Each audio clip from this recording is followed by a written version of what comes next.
yeah, it's going to take you through a quick tour of the studio where we'll be conducting the Soundathon masterclass.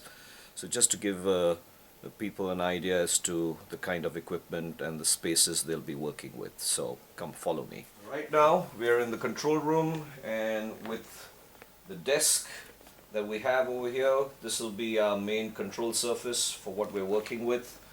Uh, this is the Neve analog 48 channel inline console. Right now there's a session happening, so it's all set up for what we're about to track.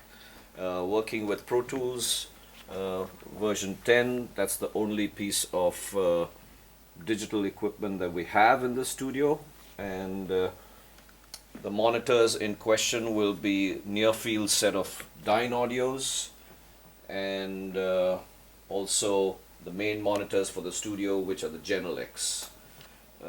We'll move back over here to our arsenal of preamps, and what we have over here is a multiple of effects processors, which is the TC Electronics Reverb, TC Electronics Delay, the Bricasti, the Eventide, and what you see down below there is actually the system management from TC Electronics.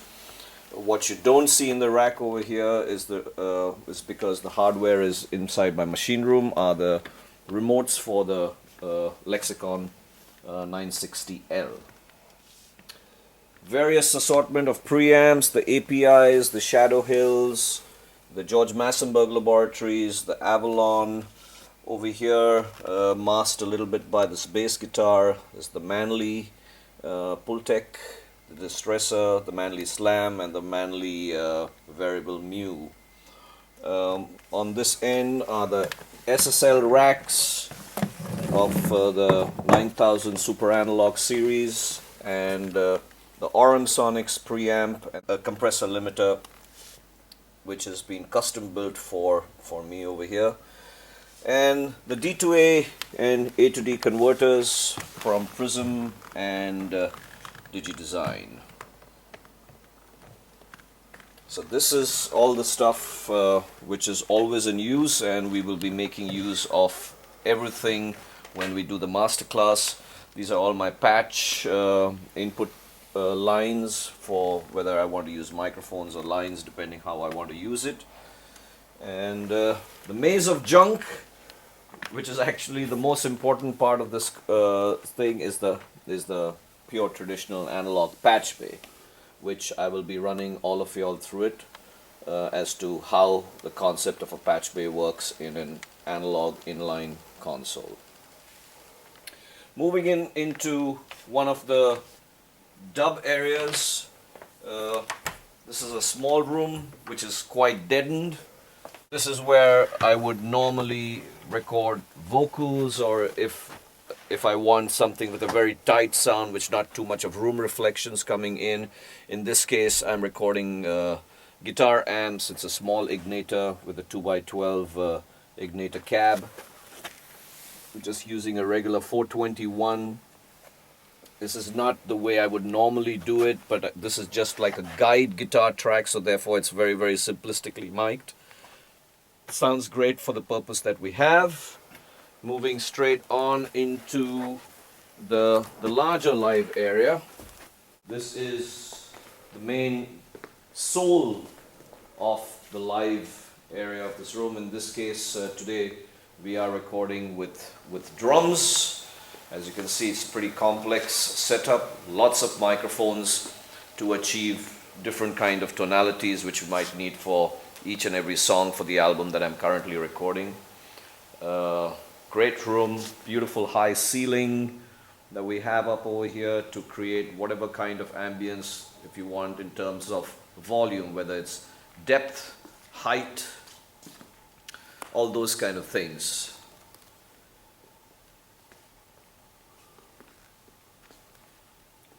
We move on into another different acoustic space. Right now it's got a lot of my microphones in it which are not being used, but we will be using this room for something. I don't know what. This is that room. You hear it automatically when you walk into the room. I'll be leading you all through this room. It's got a very, very different acoustic vibe to it. So we'll see what we need to use it for. Or if we don't need to use it, we don't need to use it. But I'll be showing you all as to how different acoustic spaces affect the sonics of what you're trying to record. We move back out. While we're walking through this big space again, we move into another room which is very, very similar to the room that we just walked into. But this one, the moment you walk in, you'll get a different vibe about it when you hear yourself speak. So I will continue to do that, so you get to know the difference even here on camera. So here again, here it comes into, it's absolutely symmetrical to the room that we saw earlier. It's just that it's a wood floor with wooden walls and a very, very high ceiling. So I have a feeling that we might use this more than the other room, but who knows? Let's see what we have in store for us. Moving on into another room, which is not a really good room, but it just happens to work sometimes for very, very specific kind of sources that you may want to record. Why do you say it's not a good room? Well, the moment you walk in, you'll realize, because you can hear lots of reflections, you can hear lots of slapback, and it's a very highly, highly reflective room, and you can hear, you know, it's almost like a slapback that is happening, but it can work sometimes.